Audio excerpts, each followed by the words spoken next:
What's good, y'all? Welcome back. Welcome back. How you guys doing? How you guys doing? How you guys doing on this lovely Saturday? Best ever fast bowling masterclass with brettlee.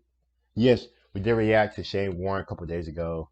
Now we are reacting to brettlee, his best ever fast bowling masterclass. But before the video starts, we're like 15 subs away. Make sure you guys do hit the like and sub button. I appreciate it. How good like always. Go and hit that, like that, sub that. Also, episode 2 of the test will be dropping tomorrow. I'm halfway through episode 2 now. I just got to finish that tonight. So we'll be dropping tomorrow. And yeah, hopefully you guys are doing well, amazing, awesome, great, outstanding. Now let's get started. For the kids at home wanting to know, what age were you when you really discovered you had that pace? Around about the age of 16, I think. I was playing for Campbelltown first grade, and it was at the stage where I started to grow a bit. Most kids, I guess I wasn't different growing up. I grew very, very late, in my sort of early 16, teenage years. And 16 is not bad, though. You the would ball think, started to you're fly 16, through, and I you thought, start, getting the ball around 150 you start finding out who's fine, who's let's not. get stuck into the emails. The first one is from Sam. He's 15. Wait, what did you say? Emails. What did you say? Okay, well, let's get stuck into the emails. The first one Emails. We say emails, but emails is from Sam. He's 15, New South Wales. And the question, g'day, Brett. What advice do you have on bowling a great outswinger? And I've got to say, as an opening batsman, if you get a good outswinger, it's hard to face. Over to you. Well, it is hard to face, and I guess outswinger is my stock ball. Thank you, Slats, for the umbrella work. I always try to make sure the shiny side, yes, it could be a brand new ball, but you can still swing the older ball. But always showing one side, being on the right-hand side, opposite to the way that you want to swing it. My seam position was always straight down the line there. Some bowlers do hold the ball together. I hold the ball slightly apart. Whichever works for you is the best, but you've got to make sure that you get your fingers right behind the ball and the ball has to come out straight. So you've got to stand the seam up and give it every opportunity to swing. It is your stock ball, so it's your bread and butter. Make sure you get the ball on the right line. If you're bowling too wide, the ball starts outside of stump and swings away. You're going to waste the ball. So I always used to aim middle stump, try and swing the ball away, get that perfect nick. Action's very important as well. Now, with a side-on action, or classic side-on action, we'll go down and check out the feet, the lovely shoes here, the footwork. Hey, I tend to bowl 50, a side-on action with your foot facing towards the batsman, your back foot parallel with the crease, and your hips, and also your shoulders in one line, and coming through with that perfect action. You can also bowl front-on to swing the ball away, as Malcolm Marshall did. Glenn McGrath did also. He held the ball dead straight. His foot was facing towards the batsman, and also his front foot. I was semi-side on. I was about half and half, and still managed to swing the ball. Now, we have some footage here of me bowling to a batsman. I think it might have been Sachin Tendulkar.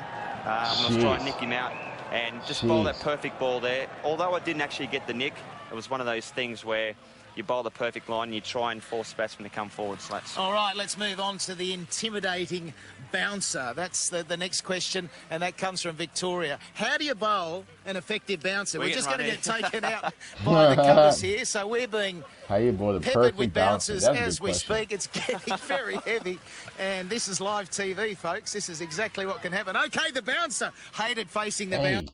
I like that excitement he just came out of nowhere with, man. Like, I just got excited. You love bowling them.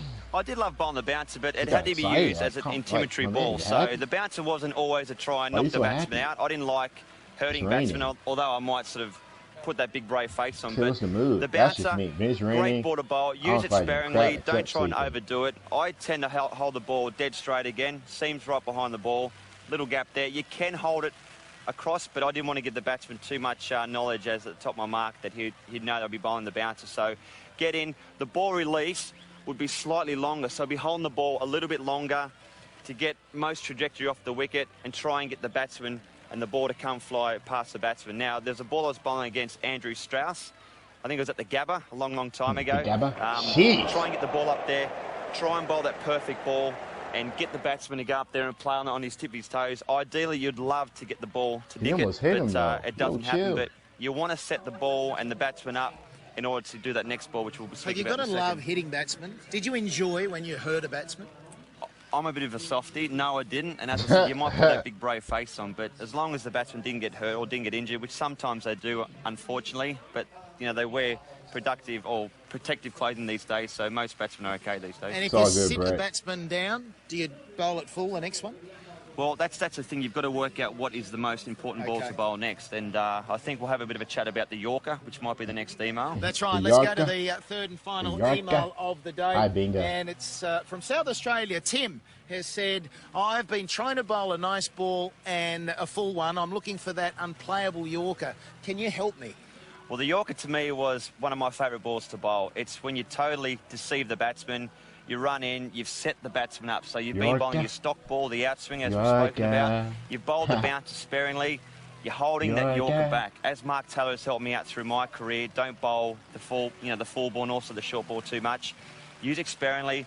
When you finally bowl it, make it count. So I would steam in, bowl that perfect Yorker, hopefully hit him on the toe, the batsman, or miss everything and knock his stumps out. There's an example here. I think I was bowling the Sar one a few years ago as well. Like this man says, this goes to like attack defeat, basically. I mean, hey, whatever you need to do to get the batsman out, but golly, man, like imagine getting hit by that. Ooh, ooh, that's pain. That's pain. Look at that. Set it up, bowled the pretty Yorker, swung in, hit his middle peg. As you can see, I'm pretty excited there. But I'd set the batsman up and totally deceive the batsman. And with all the short forms of the game, T20, ODIs, Yorker's crucial. Yorker's very crucial, and you've got to know where to bowl. We also these days bowl the wide line Yorker, which is a good option. But most importantly, I mean, the hardest shot I think personally to play is the one right at the toe. So get the ball up there, practice it. Put two shoes on a good length, and just run in and actually work on it, kids. And that's the most important thing. These sort of shoes? Not these shoes, no. But also, are you looking at the spot on the pitch? I don't really look anywhere where I bowl. I know that might sound funny, but to me, it's a feel thing. It's the whole visualisation. And when you bowl your bouncer, when you bowl your Yorker, there's an example here. I was bowling to Jar Callis about setting a batsman up. So I've come in to bowl to Jar Callis at the MCG where I run in, I bowl a bouncer. I think it might have hit him on the side of the helmet. It's a goodie, that. Next ball, I could have gone in by a short ball. My man said, my man Brett said almost hit him in the side of the helmet. The reporter's talking about that's a goodie, yeah.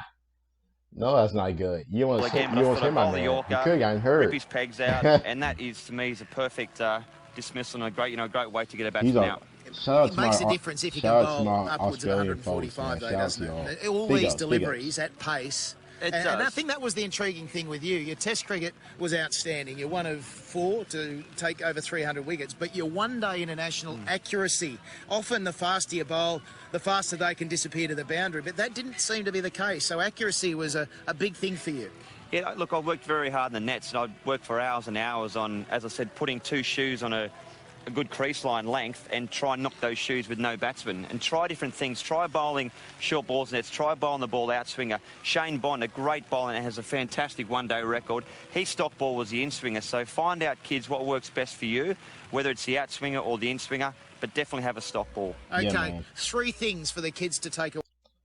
Another possible, that part's a lot of things, man. You find out one good thing you're good at in sports, or really just in general, and just work on that, man. Like, basketball, if you are a great shooter, specialize in that.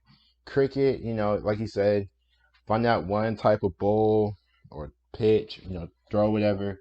Specialize in that, like what Brett said. That's what he just did. He specialized in that one throw. Now look at it. I think practice, most importantly, and as Heel said with all those P's, perfect practice is perfect, or is the best way to go about it. Have fun. It has to be enjoyable. It has to be a lot of fun. And most importantly, and strive. Try new things in the nets. Try, as I said, different balls, different ways to try and get a batsman out. But fast bowling's fun. It's hard work. But once you get it right, and as you see, when you bowl that perfect in-swinger, his stumps fly. It's the best feeling. And tough work in India, isn't it, where you don't get the bounce and the pace out of the piece. Hey, shout out to my man Brett, man. Shout out to that man Brett, teaching the young kids, teaching the youngins what to do, how to be a star. Hopefully you guys did enjoy that. I definitely love and enjoy that. Brett Lee, best ever fast boy Masterclass. You guys going to like it, so comment down below your thoughts and reaction to this video. See you guys later.